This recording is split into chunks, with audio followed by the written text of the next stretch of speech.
السلام علیکم ناظرین، سلامتی ہو آپ پر جہاں بھی آپ ہوں۔ کیلنڈر پر آج تاریخ رہی 7 جمادی الاولیٰ، انگریزی تاریخ 12 دسمبر ہے۔ اپنے میزبان راہی حجازی سے عالمی خبریں سنیے۔ ترکی افغانستان سے کبھی منہ نہیں موڑے گا۔ ترکی کے صدر رجب طیب اردوغان کا کہنا ہے کہ ترکی افغانستان سے کبھی منہ نہیں موڑے گا۔ صدر اردوغان نے اسلامی تعاون تنظیم کے رکن ممالک کی پارلیمانی یونین کے اجلاس سے خطاب کرتے ہوئے کہا کہ ہماری مشترکہ خواہش ہے کہ افغانستان دیر پا امن و استحکام حاصل کرے۔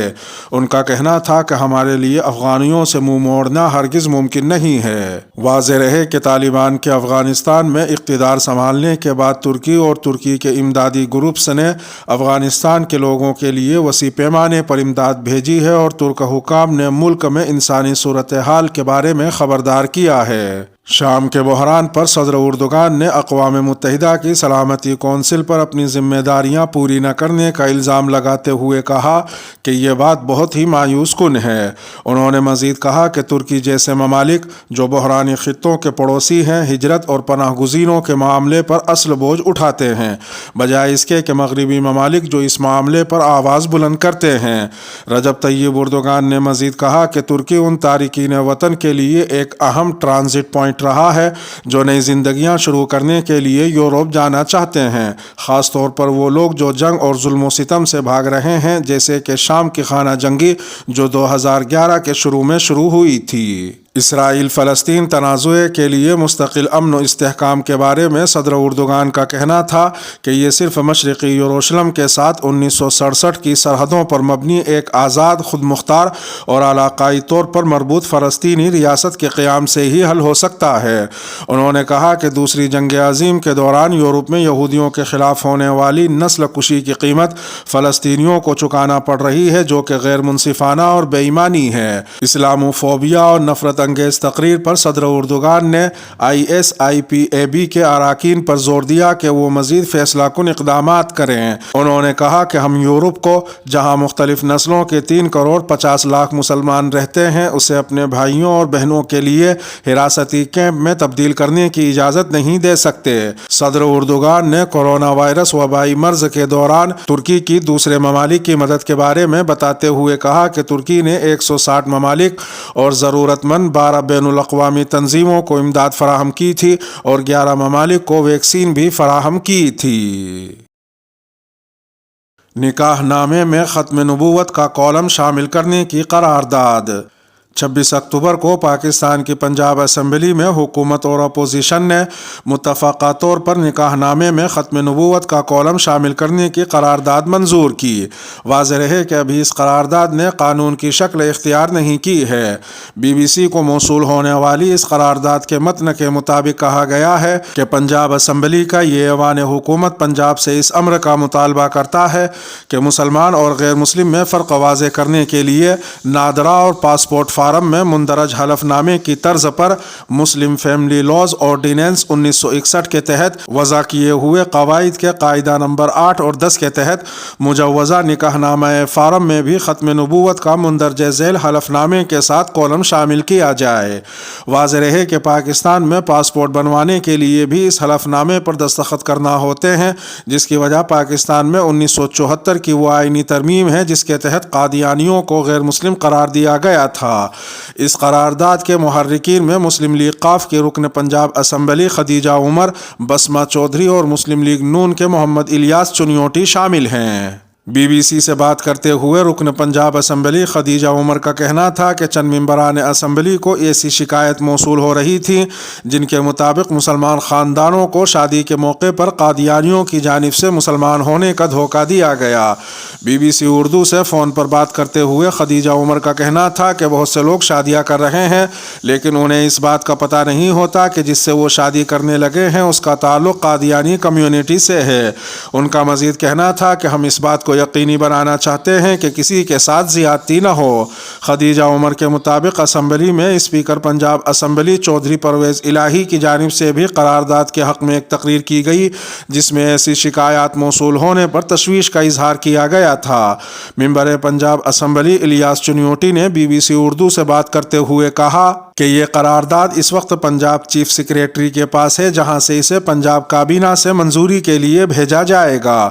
کابینہ کے پاس اس کی توثیق کے لیے 3 ماہ کا وقت ہوگا اور وہاں سے منظوری کے بعد اس کا اطلاق 11 کروڑ آبادی کے حامل صوبے میں ہو جائے گا۔ دہشت گردوں کی مسجد پر فائرنگ سے 16 نمازی شہید۔ افریقی ملک نائجیریا میں دہشت گردوں کی مسجد پر فائرنگ سے 16 نمازی شہید ہو گئے، جبکہ کئی افراد کو اغوا کر لیا گیا۔ بین الاقوامی خبر رساں ادارے کے مطابق نائجیریا کے شمالی علاقے ماشیگو میں دہشت گردوں نے نماز کی ادائیگی کے دوران مسجد پر حملہ کر دیا، جس میں بیشتر افراد زخمی بھی ہوئے، جنہیں فوری طور پر قریبی اسپتال منتقل کر دیا گیا۔ نائجیرین پولیس نے 9 افراد کی موت کی تصدیق کی ہے، تاہم مقامی افراد نے 16 افراد کی شہادت کا دعویٰ کیا ہے۔ مقامی بلدیاتی انتظامیہ کے چیئرمین الحسن عیسیٰ کے مطابق دہشت گرد انتہائی منظم انداز میں موٹر سائیکلوں پر آئے تھے اور انہوں نے مسجد میں گھس کر فائرنگ کی۔ دہشت گرد متعدد نمازیوں کو اغوا کر کے اپنے ہمراہ لے گئے۔ انہوں نے مزید کہا کہ حکومت انتہا پسندوں اور جرائم پیشہ افراد کے خلاف بھرپور کام کر رہی ہے۔ اس کے باوجود علاقے میں اغوا کاروں اور دہشت گردوں کا سامنا ہے۔ ایسی صورتحال میں ہمیں صرف دعا کی ضرورت ہے۔ واضح رہے کہ اس سے قبل 23 نومبر کو نائجیریا کی ریاست زمفرا میں مسجد پر حملہ کر کے 5 نمازیوں کو شہید اور 18 کو اغوا کیا گیا تھا، جبکہ اکتوبر میں بھی کابوجی نامی ایک گاؤں کی مسجد پر اسی طرح کا حملہ ہوا تھا اور اس میں بھی 16 نمازیوں نے جام شہادت نوش کیا تھا۔ فلسطینی وزارت خارجہ کا اسرائیلی آبادی روکنے کے لیے بین الاقوامی اقدامات کا مطالبہ۔ فلسطینی وزارت خارجہ نے مطالبہ کیا ہے کہ مقبوضہ فلسطینی اراضی اور مقبوضہ گولان کے شامی علاقے میں یہودی بستیوں کی آباد کاری روکنے کے لیے بین الاقوامی اقدامات کیے جائیں۔ فلسطینی سرکاری خبر رساں ایجنسی وفا کے مطابق فلسطینی وزارت خارجہ نے یہودی آباد کاروں اور ان کی دہشت گرد تنظیموں کی جانب سے الاغوار کے علاقے میں پانی کے ٹھکانے پر قبضہ کرنے اور بستیوں کی تعمیر شروع کرنے کی مذمت کی ہے۔ وزارت خارجہ نے اپنے بیان میں اسرائیلی وزیر اعظم نفتالی بینٹ کی جانب سے مقبوضہ گولان کے شامی علاقے میں یہودی بستیوں کے منصوبے کی بھی مذمت کی ہے۔ فلسطینی وزارت خارجہ نے یہودی بستیوں کی آباد کاری کے جرم کی مکمل اور براہ راست ذمہ داری اسرائیلی حکومت پر عائد کی ہے۔ فلسطینی وزارت خارجہ کے بیان میں مزید کہا گیا کہ اس کے دور رس نتائج نہ صرف 2 ریاستی حل کی بنیاد پر امن کے موقع کو بلکہ تنازع کے حل کے واسطے سیاسی سطح پر کی جانے والی بین الاقوامی کوششوں کو بھی متاثر کریں گے۔ اسرائیل نے امریکہ کو ایران پر حملے کی تاریخ پیش کر دی۔ اسرائیلی وزیر دفاع نے امریکیوں کو بتایا کہ انہوں نے ایک آخری تاریخ مقرر کر دی ہے جس میں اسرائیلی فوج کو ایران پر حملے کی تیاری مکمل کرنے کی ضرورت پوری کرنے کو کہا گیا ہے۔ ایک سینئر سفارتی ذرائع نے مزید کہا کہ اسرائیل نے ایران پر حملے سے متعلق اپنی تیاریوں کا اظہار جمعہ کے روز کیا تھا، تاہم امریکہ نے اسرائیلی وزیر دفاع کی اس تجویز کو مسترد نہیں کیا۔ اخبار یروشلم پوسٹ کے مطابق بظاہر امریکی حکام بھی اسرائیلی وزیر دفاع کے اس ممکنہ اقدام کے بارے میں خاموش دکھائی دیے۔ واضح رہے کہ یہ بیان ایک ایسے وقت میں سامنے آیا ہے جب اسرائیلی وزیر دفاع نے کل ہفتے کو انکشاف کیا تھا کہ امریکہ اور یورپی ممالک اچھی طرح سمجھتے ہیں کہ کیا ہو رہا ہے۔ ان کا اشارہ ویانا میں ایرانیوں کے ساتھ جوہری معاہدے کو بچانے کے حوالے سے بات چیت کی طرف تھا۔ انہوں نے مزید کہا کہ وہ یعنی امریکی اور یورپی ویانا مذاکرات میں صبر کھو رہے ہیں۔ مذاکرات میں کوئی پیش رفت نہیں ہوئی، وہ یہ بھی جانتے ہیں کہ ایرانی کھیل رہے ہیں۔ اسرائیلی وزیر دفاع نے واشنگٹن میں ملاقاتوں کے بعد فلوریڈا میں صحافیوں سے ملاقات اور گفتگو کے دوران انکشاف کیا کہ ایران جوہری ریاست بننے کے قریب ہے۔ دریں اثنا اسرائیلی فوج نے اعلان کیا کہ اس نے جنوبی سرحد پر جنگی منظرنامے کے مطابق اچانک مشقیں کی ہیں۔ امریکی جمہوریت بڑے پیمانے پر تباہی پھیلانے والا ہتھیار۔ چین کی جانب سے ہفتے کو جاری شدہ بیان کے مطابق امریکی جمہوریت بڑے پیمانے پر تباہی پھیلانے والا ہتھیار قرار دی گئی ہے۔ چین کا یہ بیان امریکہ کی طرف سے جمہوریت پر اس سربراہ کانفرنس کے انعقاد کے بعد سامنے آیا ہے جس کا مقصد آمرانہ حکومتوں کے مقابلے میں ہم خیال اتحادیوں کی حمایت تھا۔ خبر رساں ادارے AFP کے مطابق چین، روس اور ہنگری کو ورچوئل سمٹ میں شرکت کی دعوت نہیں دی گئی تھی۔ جواب میں چین نے غصے کا اظہار کرتے ہوئے امریکی صدر جو بائیڈن پر الزام لگایا ہے کہ وہ سرد جنگ کے دور کی تقسیم کو ہوا دے رہے ہیں۔ چینی وزارت خارجہ نے اپنے آن لائن بیان میں کہا کہ جمہوریت طویل عرصے سے بڑے پیمانے پر تباہی پھیلانے والا ہتھیار بنی ہوئی ہے جسے امریکہ دوسرے ملکوں میں مداخلت کے لیے استعمال کرتا ہے۔ بیان میں امریکہ پر سمندر پار رنگین انقلابات یعنی احتجاجی تحریکوں کو ہوا دینے کا الزام بھی لگایا گیا ہے۔